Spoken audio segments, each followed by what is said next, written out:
Hello, how are you? Hope you're well.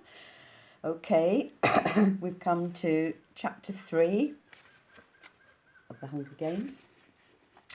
And I think it's going to start getting interesting now because obviously we're going to start the Hunger Games soon. Hope you're enjoying it. Here we go.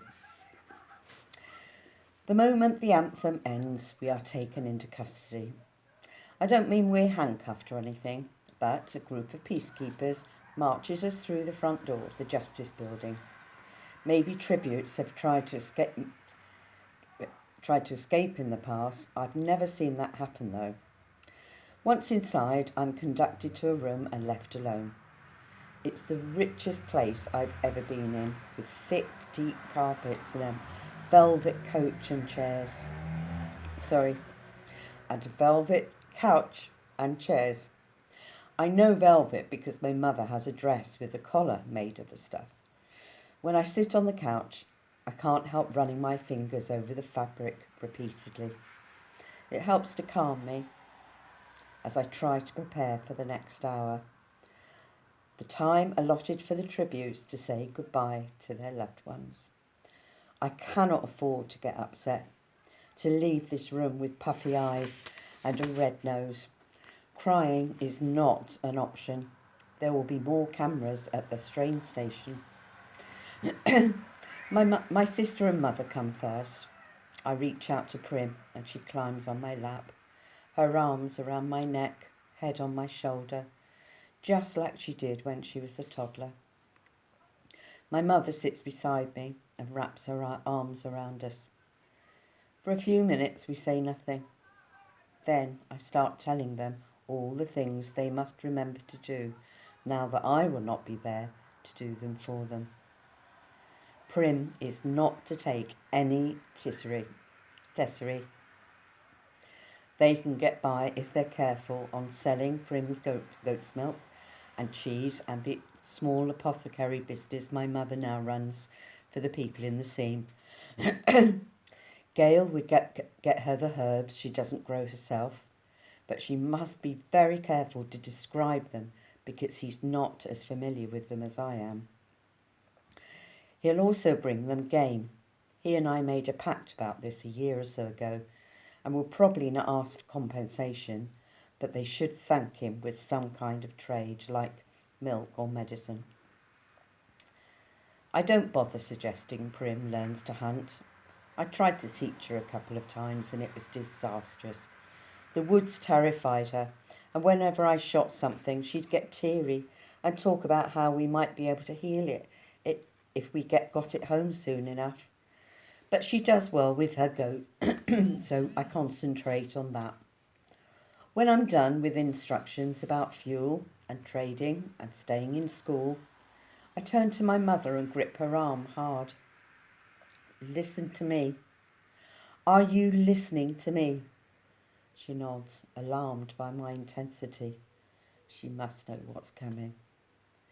You can't leave again, I say. My mother's eyes find the floor. I know, I won't. I couldn't help what... Well, you have to help it this time. You can't clock out and leave Prim on her own. There's no one now to keep you both alive. It doesn't matter what happens. Whatever you see on the screen, you have to promise me you'll fight through it. My voice has risen to a shout. In it is all the anger, all the fear I felt at her abandonment.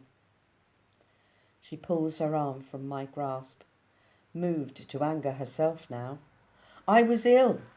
I could have treated myself if I'd had the medicine I have now. That part about her being ill might be true. I've seen her bring back people suffering from immobilizing sadness since. Maybe it is a sickness, but it's one we can't afford.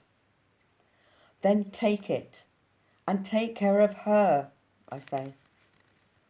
I'll be all right, Katniss, says Prim, clasping my face in her hands. But you have to take care too. You're so fast and brave. Maybe you can win. I can't win. Prim must know that in her heart. The competition will be far beyond my abilities. Kids from wealthier districts where winning is a huge honour, who've been trained their whole lives for this. Boys who are 2 to 3 times my size. Girls who know 20 different ways to kill you with a knife. Oh, there'll be people like me too. People to weed out before the real fun begins. Maybe, I say, because I can hardly tell my mother to carry on if I've already given up myself. Besides, it isn't in my nature to go down without a fight, even when things seem insurmountable. Then we'd be as rich as Hamish. I don't care if we're rich. I just want you to come home. You will try, won't you? Really, really try? Asked Prim. Really, really try. I swear it, I say. And I know because of Prim, I'll have to. And then the peacekeeper is at the door, signalling our time is up. And we're all hugging one another so hard it hurts.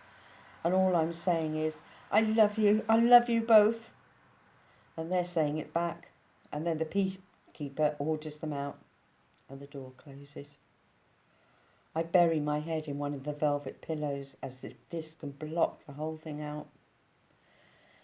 Someone else enters the room, and when I look up, I'm surprised to see it's the baker, Peter Millark's father. I can't believe he's come to see me. After all, I'll be trying to kill his son soon. But we do know each other a bit, and he knows Prim even better. When she sells her goat's cheeses at the hob, she puts 2 of them aside for him, and he gives her a generous amount of bread in return. We always wait to trade with him when his witch of a wife isn't around, because he's so much nicer. I feel certain he would never have hit his son the way she did over the burned bread. But why has he come to see me? The baker sits awkwardly on the edge of one of the plush chairs. He's a big, broad-shouldered man with burn scars from years at the ovens. He must have just said goodbye to his son. He pulls a white paper package from his jacket pocket and holds it out to me. I open it and I find cookies. These are a luxury we can never afford. Thank you, I say. The baker's not a very talkative man in the best of times, and today he has no words at all. I had some of your bread this morning.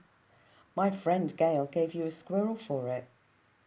He nods, as if remembering the squirrel. Not your best trade, I say. He shrugs as if it couldn't possibly matter.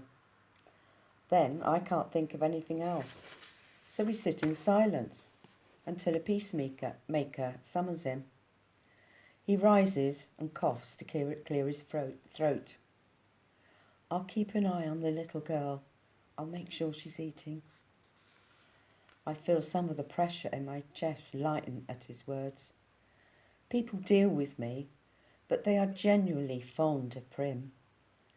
Maybe there will be enough fondness to keep her alive. My next guest is also unexpected. Madge walks straight to me. She's not weepy or evasive. Instead, there's an urgency about her tone that surprises me. They let you wear one thing from your district in the arena, one thing to remind you of home. Will you wear this? She holds out the circular gold pin that was on her dress earlier. I hadn't paid much attention to it before, but now I see it's a small bird in flight. Your pin, I say. Wearing a token from my district is about the last thing on my mind. Here, I'll put it on your dress, all right? Madge doesn't wait for an answer. She just leans in and fixes the bird to my dress. Promise you'll wear it into the arena, Katniss, she asks. Promise? Yes, I say. Cookies? A pin? I'm getting all kinds of gifts today. Madge gives me one more. A kiss on the cheek. Then she's gone, and I'm left thinking that maybe Madge really has been my friend all along. Finally, Gail is here. and maybe there is nothing romantic between us. But when he opens his arms, I don't hesitate to go into them. His body is familiar to me, the way it moves, the smell of wood smoke, even the sound of his heart beating. I know from quiet moments on a hunt, but this is the first time I really feel it, lean and hard muscle against my own. Listen, he says, getting a knife should be pretty easy, but you've got to get your hands on a bow. That's your best chance. They don't always have bows, I say, thinking of the year there were only horrible spiked maces that the tributes had to bludgeon one another to death with. Then make one, says Gale. Even a weak bow is better than no bow at all. I have tried copying my father's bows with poor results. It's not that easy. Even he had to scrape his own work sometimes. I'll read that again. Even he had to scrap his own work sometimes. I don't even know if there'll be wood, I say. Another year they tossed everybody into a landscape of nothing but boulders and sand and scruffy bushes. I particularly hated that year. Many contestants were bitten by venomous snakes or went insane from thirst. There's almost always some wood, Gale says. Since that year half of them died of cold. Not much entertainment in that. It's true. We spent one Hunger Games watching the players freeze to death at night. You could hardly see them because they were just huddled in balls and had no wood for fires or torches or anything. It was considered very anticlimactic in the capital, all those quiet, bloodless deaths. Since then, there's usually been wood to make fires.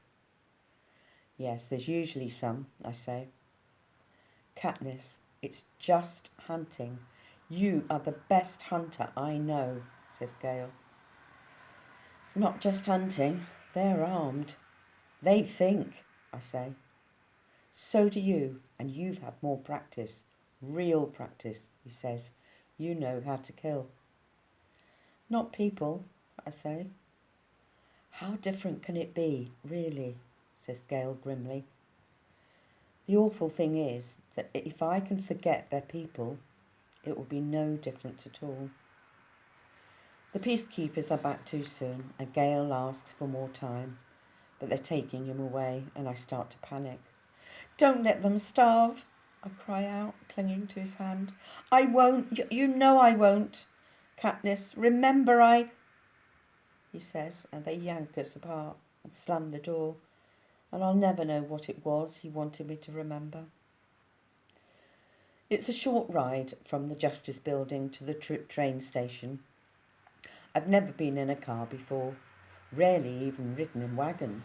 In the scene, we travel on foot. I've been right not to cry. The station is swarming with reporters with their insect-like cameras trained directly on my face. But I've had a lot of practice at wiping my face clean of emotions, and I do this now. I catch a glimpse of myself on the television screen on the wall that's airing my arrival live, and feel gratified that I appear almost bored. Peter Mellark, on the other hand, has obviously been crying, and interestingly enough, does not seem to be trying to cover it up. I immediately wonder if this will be his strategy in the games, to appear weak and frightened, to reassure the other tributes that he's no competition at all, and then come out fighting.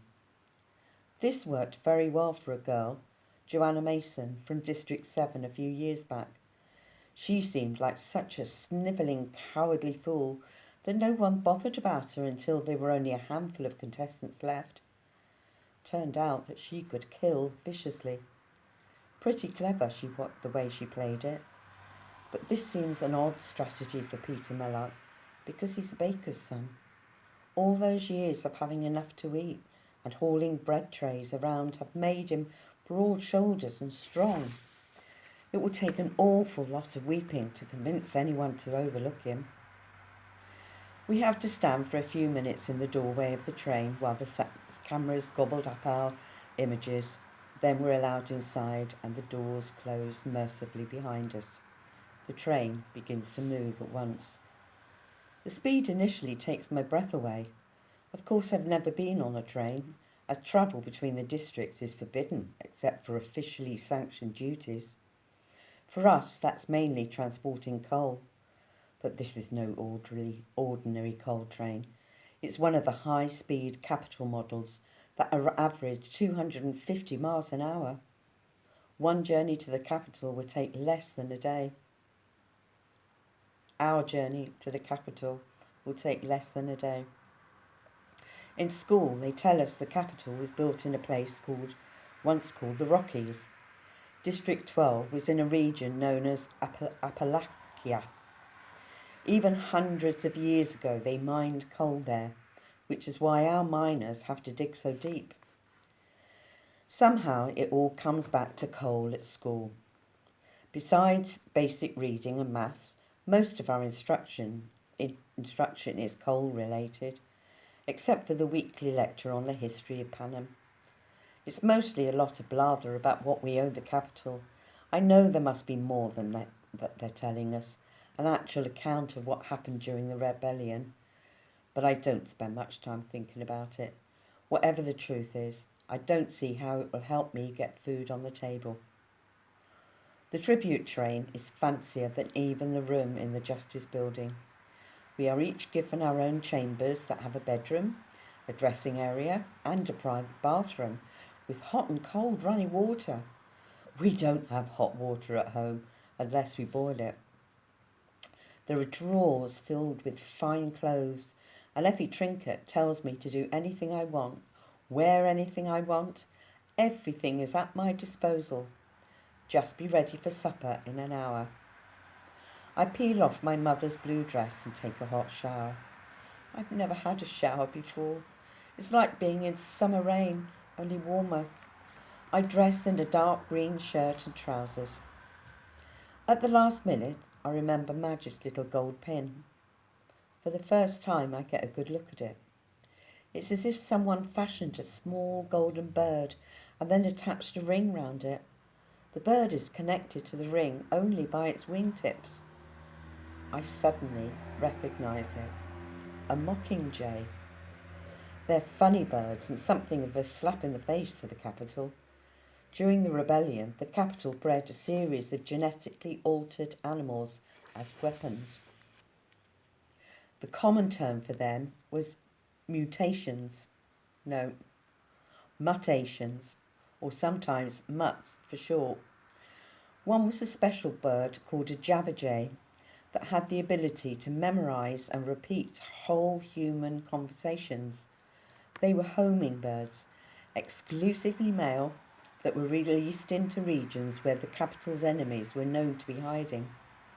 After the birds gathered words, they'd fly back to centres to be recorded. It took people a while to realise what was going on in the district, how private conversations were being transmitted. Then, of course, the rebels fed the capital endless lies, and the joke was on it. So, the centres were shut down and the birds were abandoned to die off in the wild. Only they didn't die off. Instead, the jabberjays mated with female mockingbirds, creating a whole new species that could replicate both bird whistles and human melodies. They had lost the ability to enunciate words. I imagine that means speak words. But could still mimic a range of human vocal sounds, from a child's high-pitched warble to a man's deep tones. And they could recreate songs, not just a few notes, but whole songs with multiple verses, if you had the patience to sing them, and if they liked your voice. My father was particularly fond of mockingjays.